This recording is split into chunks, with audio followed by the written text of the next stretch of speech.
Shalom Bapak Ibu Saudara-saudari umat Katolik yang dikasihi oleh Tuhan dimanapun kalian berada.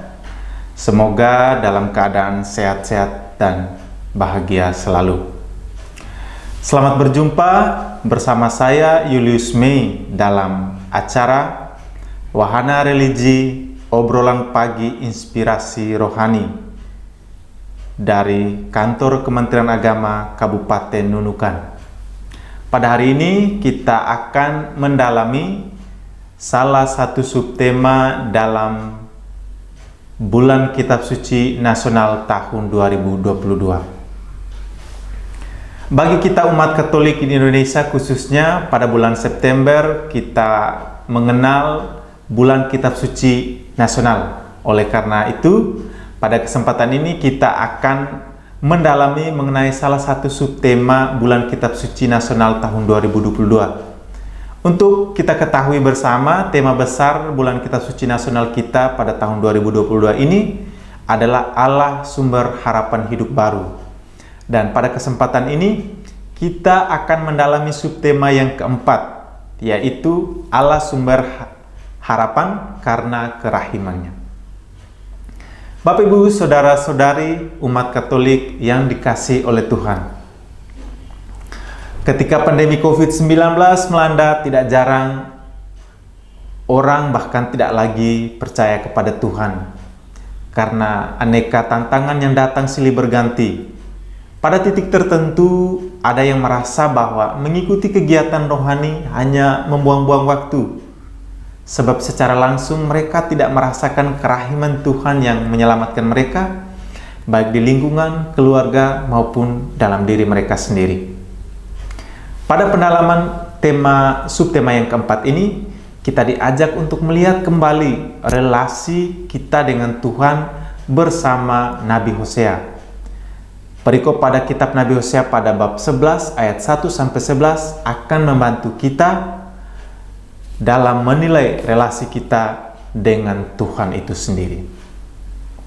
Mari Bapak Ibu Saudara-saudari umat Katolik yang dikasihi Tuhan, kita sama-sama membuka kitab Nabi Hosea bab 11 ayat 1-11.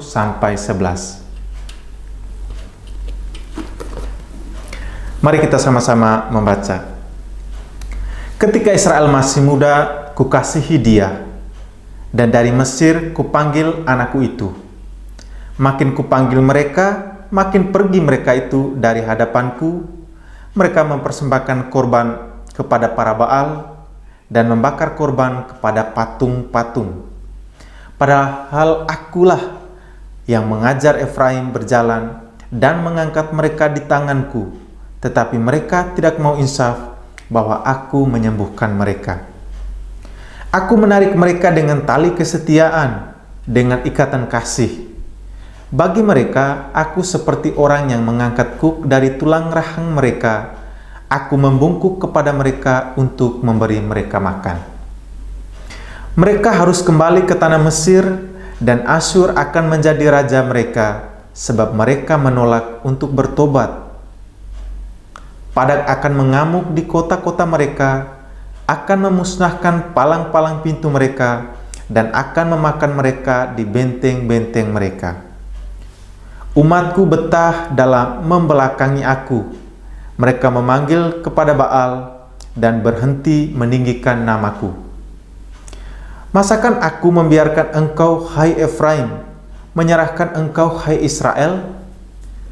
Masakan aku membiarkan engkau seperti Atma, membuat engkau seperti Zeboim? Hatiku berbalik dalam diriku, belas kasihanku bangkit serentak. Aku tidak akan melaksanakan murkaku yang bernyala-nyala itu, tidak akan membinasakan Efraim kembali. Sebab aku ini Allah dan bukan manusia, yang kudus di tengah-tengahmu, dan aku tidak datang untuk menghanguskan. Mereka akan mengikuti Tuhan, ia akan mengaum seperti singa.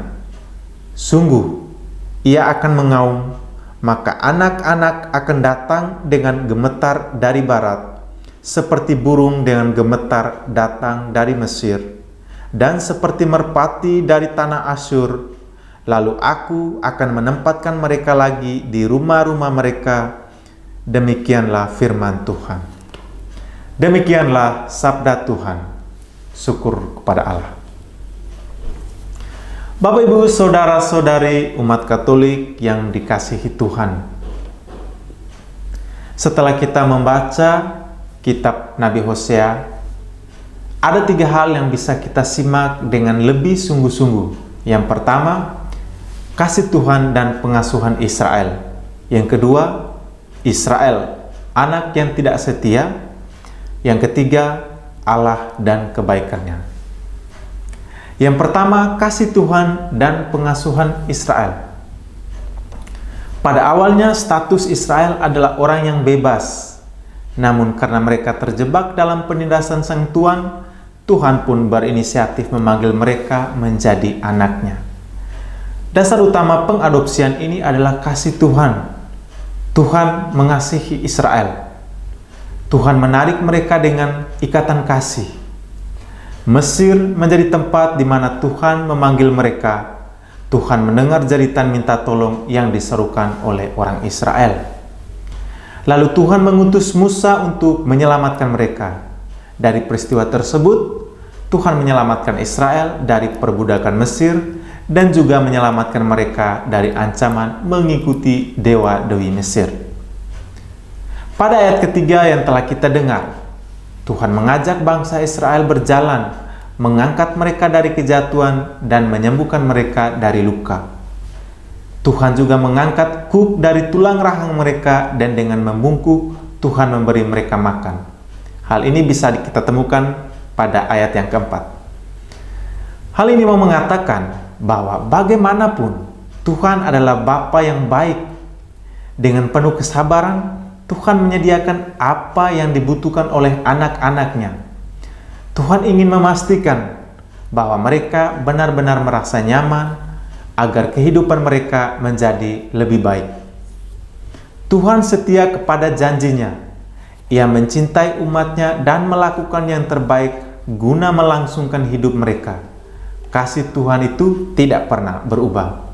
Yang kedua, hal yang bisa kita dalami dari bacaan dari kitab Hosea pada hari ini adalah Israel anak yang tidak setia.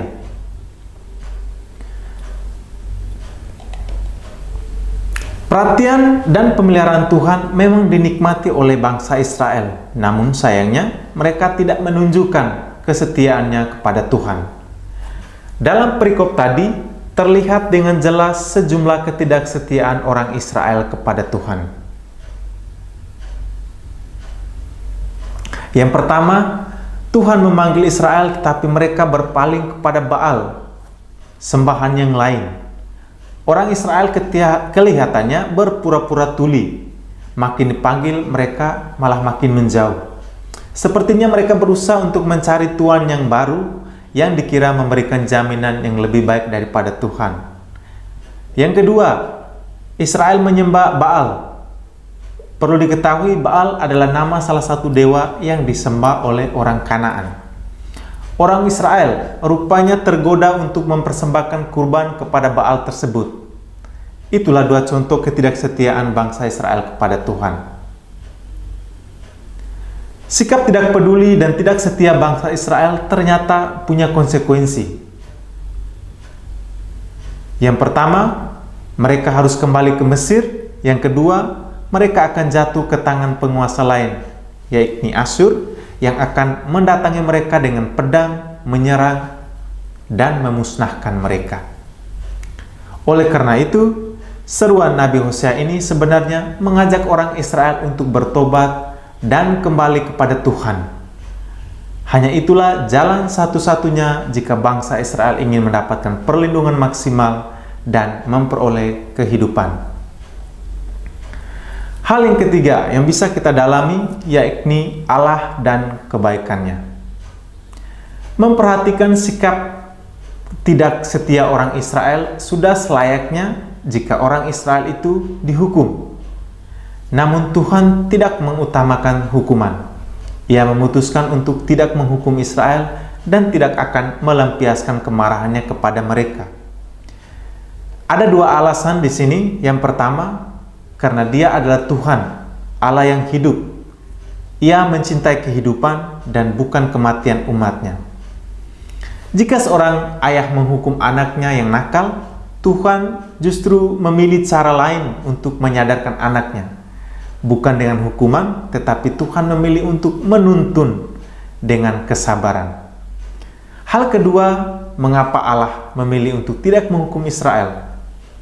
Yaitu karena Tuhan berada di tengah-tengah umatnya. Ini berarti Tuhan berada di tengah-tengah umatnya dan mau berjuang bersama mereka melewati berbagai tantangan dalam hidup. Bapak, Ibu, saudara-saudari umat Katolik yang dikasihi oleh Tuhan, bagaimana kita dapat mengerti kemurahan Tuhan dan belas kasihan Tuhan dalam situasi yang amat tidak menguntungkan ini? Satu hal yang harus kita syukuri, meskipun kita mengalami situasi yang berat ini, namun nyatanya kita masih bisa bertahan hingga saat ini. Mungkin ekonomi kita terpuruk, proses pendidikan yang terbengkelai, atau ditinggalkan oleh orang-orang yang sangat kita kasihi. Namun jika kita hanya fokus pada hal-hal yang berat tersebut, jangan-jangan itu membuat kita tidak mampu melihat dan menghargai hal-hal yang telah dilakukan yang membuat kita bisa bertahan hingga saat ini. Perikop dalam kitab Nabi Hosea ini seharusnya memberikan peneguhan kepada kita bahwa Tuhan tidak pernah menyerah dalam belas kasih-Nya kepada kita. Kita diajak untuk melihat dan merasakan kemurahan hati Tuhan dan jangan pernah berpaling kepada ilah-ilah atau kekuatan-kekuatan yang lain. Kita diajak untuk senantiasa mencari Tuhan karena dengan demikian kita akan mengalami kehidupan. Nabi Hosea menyampaikan bahwa ketika bangsa Israel mencari kekuatan lain, mencari ilah lain, itu tidak mendatangkan keselamatan, justru sebaliknya malah mendatangkan penderitaan, sebab kekuatan-kekuatan itu tidak pernah menepati janjinya. Sedangkan kalau kita kembali kepada Tuhan, Ia akan selalu menepati janjinya. Kita diajak untuk kembali kepada Tuhan, karena pertobatan membantu kita untuk bertumbuh dan berkembang lebih baik. Semakin seseorang mendekati Tuhan, semakin pula ia diperkaya dan diperkuat dalam kehidupannya.